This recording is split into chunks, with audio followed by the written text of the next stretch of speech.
All right, guys, thank you for joining me. As per usual, I appreciate it. We're going to get this started right away, because why not? But anyway, tonight, guys, we're going to talk about this new BS that I'm hearing. I mean, I'm not surprised, but the simple fact, guys, that they're going out of their way to make sure we don't eat meat and eggs. Like, they're going really hard. Karen, thank you for that. Lisa, thank you for 5x5. Finley the dog. Joe, Dobie, Groundhog, thank you for 5x5. WTC, thank you for the 5x5. Share Bear, Lisa, Greg, Shadow Prep, thank you for 5x5. Truthful Troll, thank you for the donation. I appreciate it. Don't know why that didn't come up in the beginning. Comet Moon, thank you for 5x5. Cat Lady, 76. J Ross, Sean, Mary, thank you for 5x5. J No More, thank you for 5x5. Jim, SF, Mike, thank you for the 5x5. Sorry, I'm trying to catch up. Peace in the Woods, thank you for the 5x5. The Warden, Henry, Granite, Croquette, if I said that right. Silvergram, Johnny, Norman, thank you for the 5x5. Sandra, what's going on? Adriana, thank you for the 5x5. Firehouse, Firehorse, thank you for the 5x5. Francine, thank you for the 5x5. All right, Chris, thank you for the Taco by Taco. And off times, whatever the hell that is, thank you for that. So, guys, let's get right into it. Jason and Kaya, thank you for 5x5. So let's get right into it. So, of course, guys, there's a new thing going on, and they want us to, well, say that protein is bad.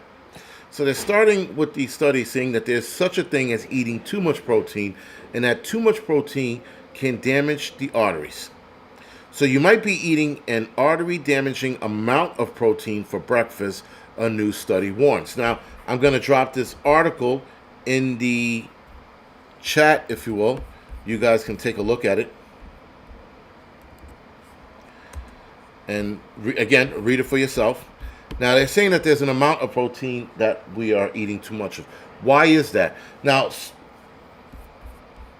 keep this in mind, guys. The amount of protein that's causing damage in our arteries and the amount of protein that the World Economic Forum wants us to eat coincide with one another. So apparently, we're eating too much meat and eggs. Now, there was a study, this sounds like a bullshit study, that came out saying that we are eating too much eggs. And that, how do I say this? And that the eggs is unhealthy for us. Not that we're eating too much eggs, I'm sorry. That the eggs are unhealthy for us. And that we need to eat less. And of course, the World Economic Forum wants you to do what? Eat less.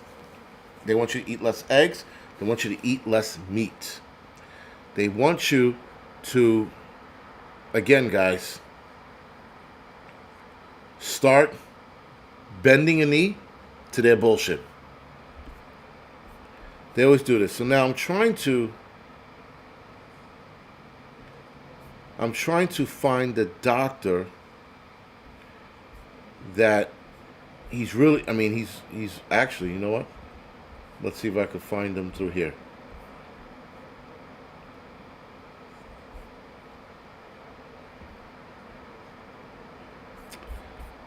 I don't want to do that. Sorry.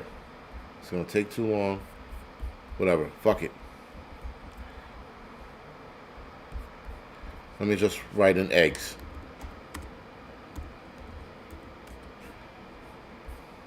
I wrote in like a retard. I wrote in eggs good. So his name is Dr. Eric Berg, DC. This doctor's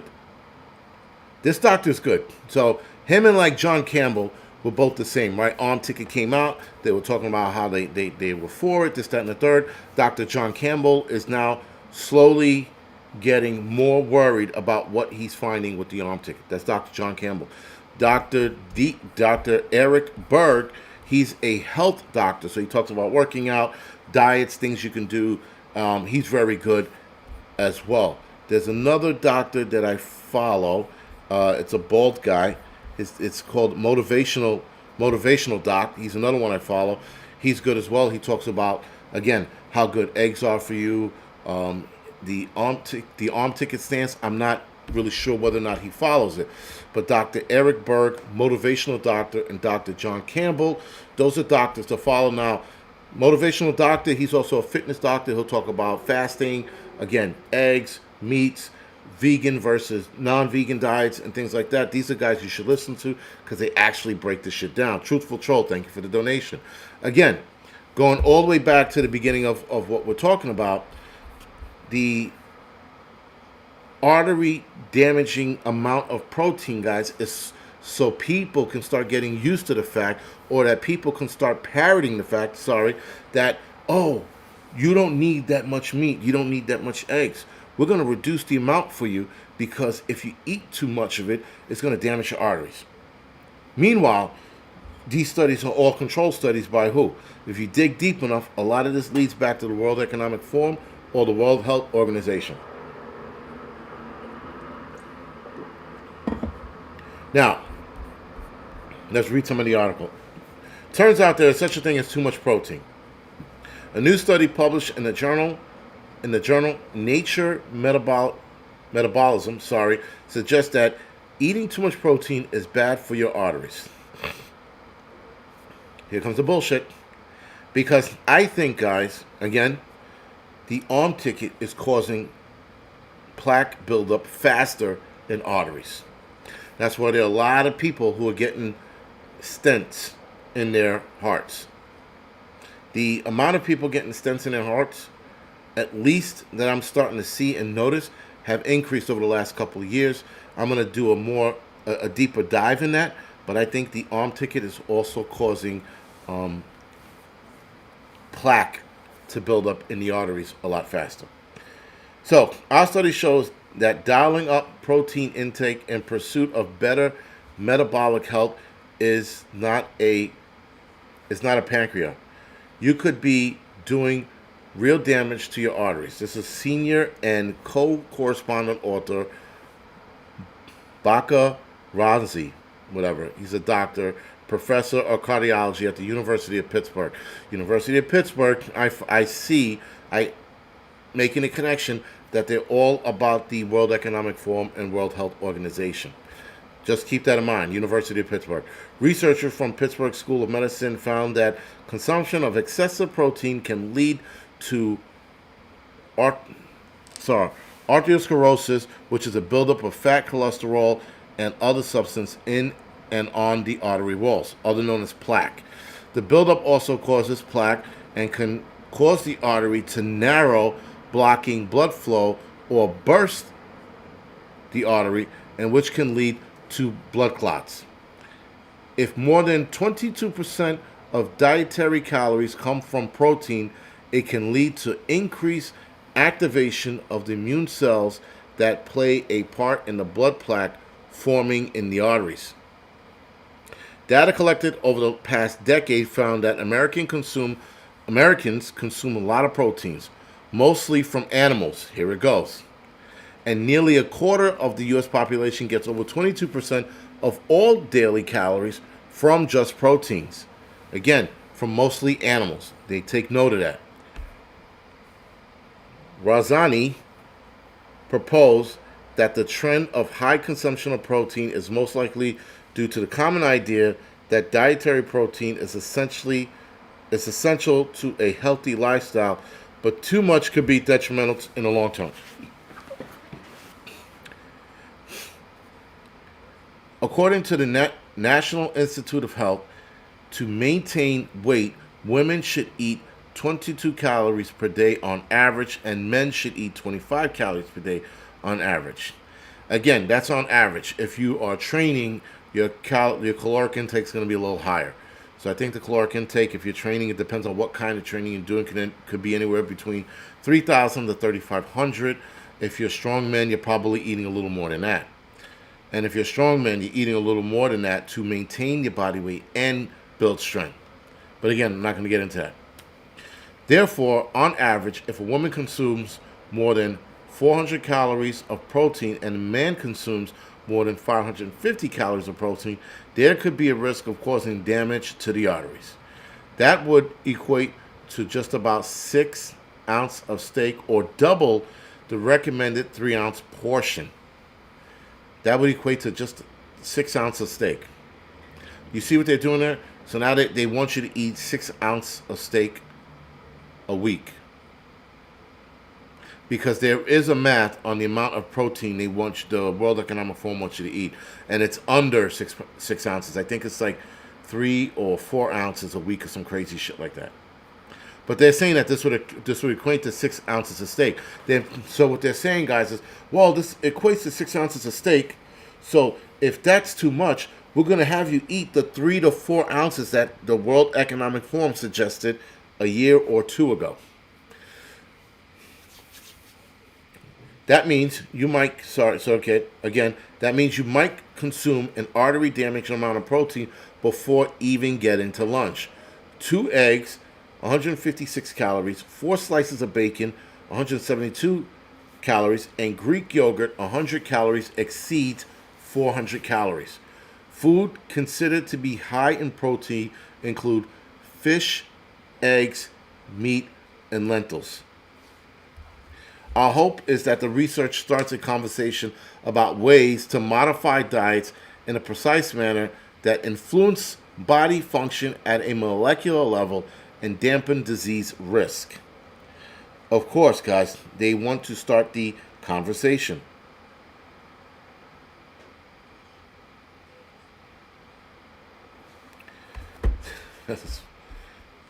Women. Anyway.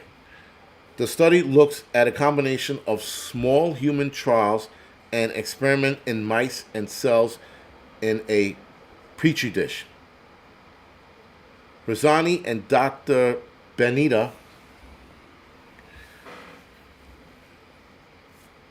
the next door neighbors, whatever they do against the wall here, it makes it sound like they're in the apartment.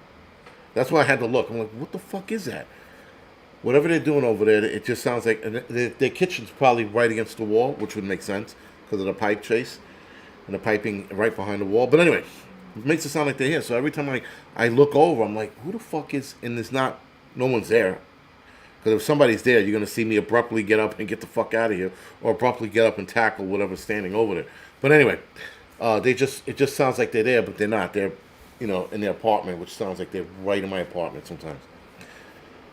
So the study findings are particularly important for nutritionists in hospital settings who often recommend that their sickest patients have a protein-rich diet in order to preserve muscle mass and strength, which is true. You do need a certain amount of protein, especially the older you get, to sustain your muscle. You might not build any more new muscle, but you could definitely sustain the muscle you already have by keeping a medium protein diet. Now, yes, there is such a thing as a high protein diet. That is true. But most people who count are about that high. And people who are that high have been that high for a long time and don't have any blockage in their arteries. Anyway, perhaps blindly increasing protein loads is wrong. That's what Ronzi states. Instead, it's important to look at the diet as a whole and suggest balanced meals that won't inadvertently exacerbate cardiovascular condition, especially in people that at risk of heart disease or vessel disorders. The potential for this type of mechanistic research to inform future dietary guidelines is quite exciting. Of course, this nerd finds it exciting. He's all nerded out and shit.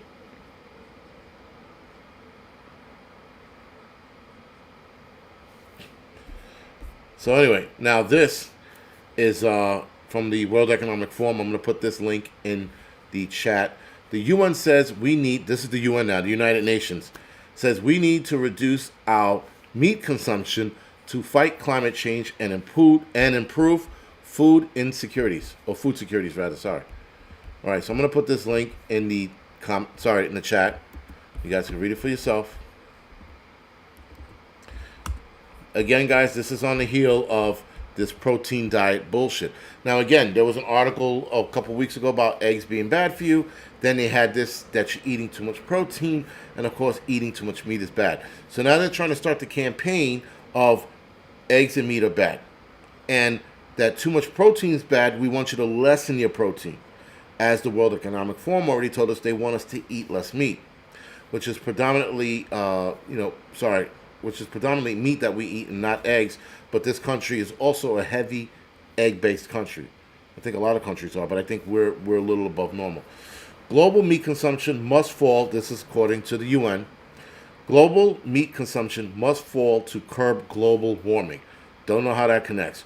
Reducing growing strains on the land, water, and improve food security, health, and biodiversity. A United Nations report on the effects of climate change concluded. Although the report stopped short of explicitly advocating going meat-free, it called for big changes to farming and eating habits to limit the impact of population growth, and changing consumption patterns on the stretched land and water resources. Plant-based foods and sustainable animal source foods could free up several million square kilometers of land by 2050 and cut 0.7 to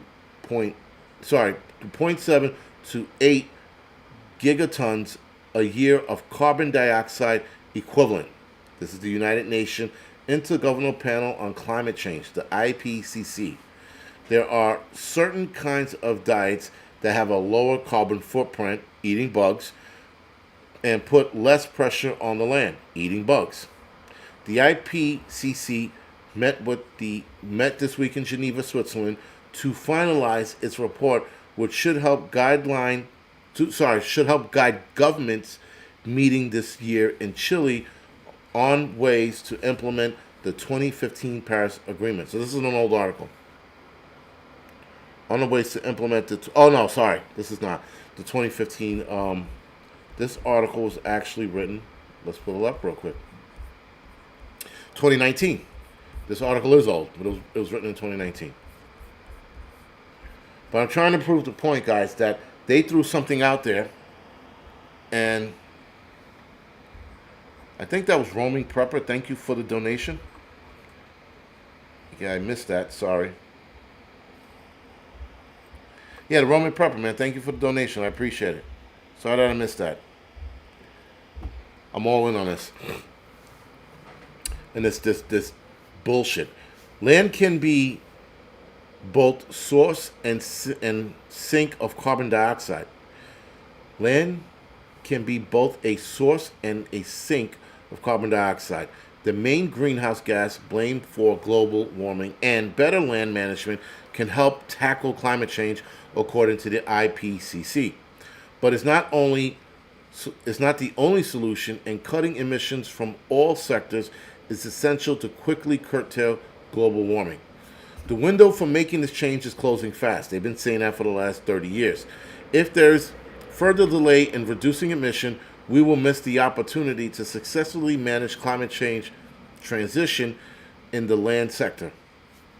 Since the pre-industrial era, land surface air temperature has risen by 1.53 degrees Celsius, which is twice as much as the global average temperature, 0.87 Celsius, causing more heat waves, droughts, heavy rains, and as land degradation and deforestation.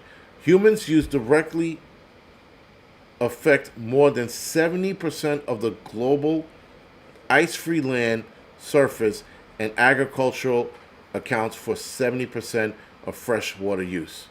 So we use 70% of land and whatever. So again, guys, this article, again written back in 2019, is pointing out that we are using too much, basically, in a nutshell, and we're producing too much carbon emission, and that we're going to miss this window. Now, they've been saying that the window was closing fast since I was a kid. When they started talking about climate change back in the, late 80s, early 90s, they were talking about climate change. They were talking about the window closing fast. I don't know what window closes fast and takes 30 years to close. Anyway, last year, the PICC 2018 first special report warned that keeping the Earth's temperature rising to 1.5 Celsius rather than the 2 degrees Celsius target agreed under the Paris Accord required rapid change across society. So the IPCC is talking about food security and how to keep that going. Now, the World Economic Forum, they introduced bug and fake meat. 3D meat, right? That fake bullshit meat that they grow from cells of cows instead of actual cows. So what they do is they provide blood banks of cows, keep a lot of the cow cells frozen, and they can replicate this meat that's not real meat, but it's made from cow DNA. The IPCC warned for more distribution to global food chains as extreme weather becomes more frequent due to climate change, and said environmental costs should be factored into the food.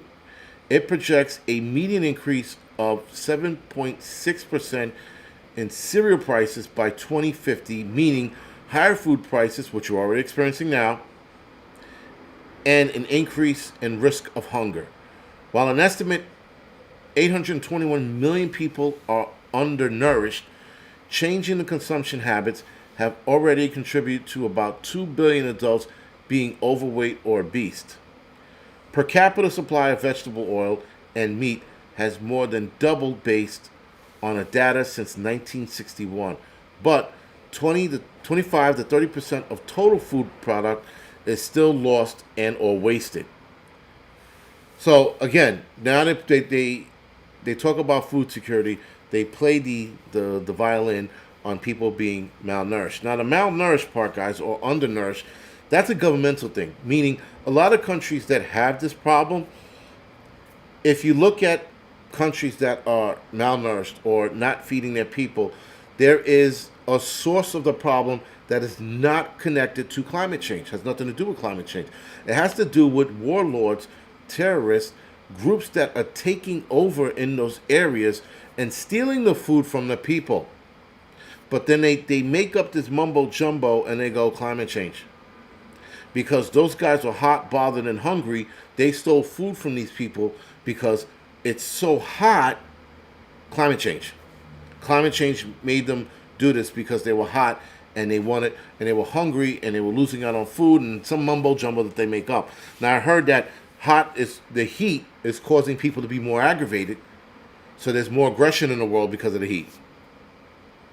I saw that 2 years ago, and I wish I would have saved that article, but I'm pretty sure you can find it if you look it up.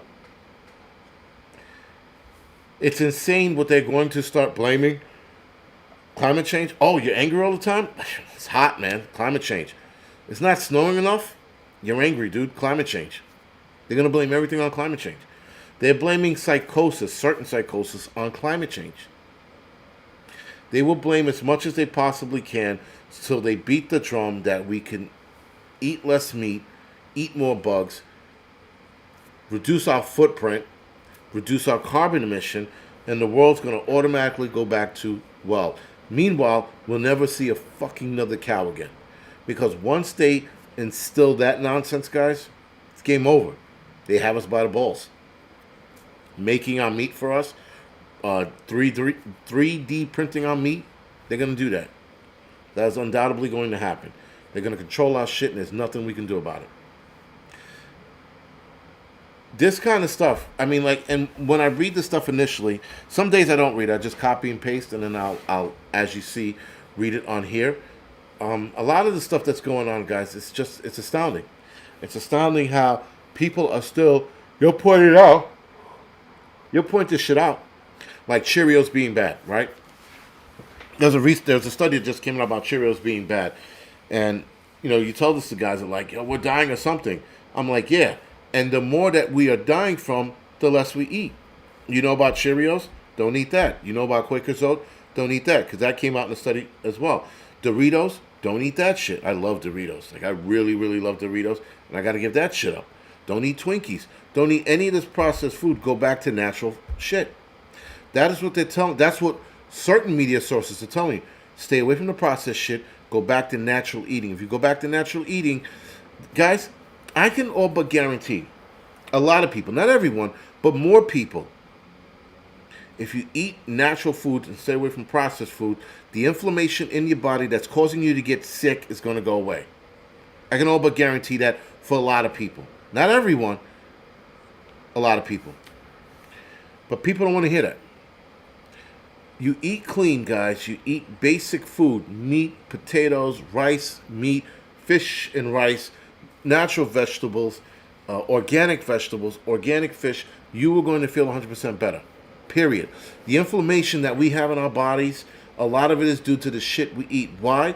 Because a lot of the shit we eat have chemicals in it that do not belong in the food and do not belong in our body. Therefore, our bodies react to the chemicals, makes us inflame, and then we are constantly sick, fat, and lazy. But as soon as you drop that shit diet, as soon as you stop eating processed foods, you feel better. And doctors don't tell you this. Doctors tell you, take this new pill that I just got from this company. It's supposed to reduce inflammation. Meanwhile, you can reduce inflammation in other ways, like this stuff that I just got. Let me go get it real quick, because this stuff is really, I've been taking this for a couple weeks now, and a lot of the inflammation in my body disappeared. In fact, the ex-wife took it for her shoulders, but she's got bad shoulders. She started taking it, and her pain was almost all but gone. Again, now that's a part of it, but if you eat cleaner, you're going to have a better outcome throughout your body.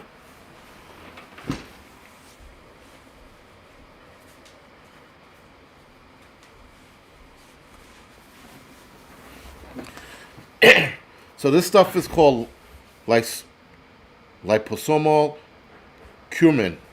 Curcumin. And this is by Terra Health. So this stuff is really good, but it's also pretty expensive. It's like $50, but I swear by it. I swear by this stuff, and that's the name of the company. Right? That's the name of the company. So if you guys are really interested in it, and you have inflammation in your body somewhere or throughout the body, this is going to help big time. It's helped with me, and when I start eating clean, I do feel better. I went on a fat streak the last couple of days. So starting 8 o'clock tonight, I started fasting for 24 hours, and I'm going to start eating clean again and keep myself clean eating 1 week at a time. So the goal is to get to a 3-month period, but 1 week at a time, with not a cheat day, but a cheat meal. So one meal where I can eat like shit once a week. And every other meal has to be clean, has to be a 1-ingredient diet, right? Like meat, potatoes, rice, and a vegetable. That's it. Right? And then, of course, like, whatever pills that I take, that doesn't count. Right, so anyway, curcumin is for inflammation. It fights off inflammation. This stuff only has 3 ingredients in here, which is good about this stuff. And it tastes pretty good, too. I'm really taken aback by how good this stuff tastes. You can actually squirt this stuff in your mouth, but it's 10 squirts I put it in a shot glass, and then I pour a little bit of water in it, and I drink it. So, and it fuses with the body better. That's what a lot of bioavailability shit is. It's to what you call it into the body a lot faster, right? I learned to eat a can a week for a month. Nice jerky, Father. All right, guys. So other than that, we are at the 30-minute mark. I went a little longer than I wanted to, but I wanted to get that out there, guys. That of course the new agenda they're pushing now. You're gonna see more recall on meat. You're gonna see more articles about meat being bad, eggs being bad, too much protein. You're gonna see this study start popping up on other media sources pretty soon. This study came out a couple days ago, if I'm not mistaken. You're going to see other media sources pushing this article. Then you're going to see more articles coming about how protein's just bad for you, and how meat protein's bad for you, or egg protein's bad for you, and that you should switch to alternative means. But they won't tell you what those alternative means just yet. Then a couple years down the line, they're going to sit there and tell you, well, you know what, this bug protein, or this, vegan style protein is good for you. It's all bullshit, man. It's all part of the plan to get us to eat less meat. Anyway, guys, other than that, this is the Angry Prepper. Thank you for watching. Thank you for the donations. Thank you for dealing with my bullshit. And I will see you guys later. Or I'll see you guys Thursday night. Thank you.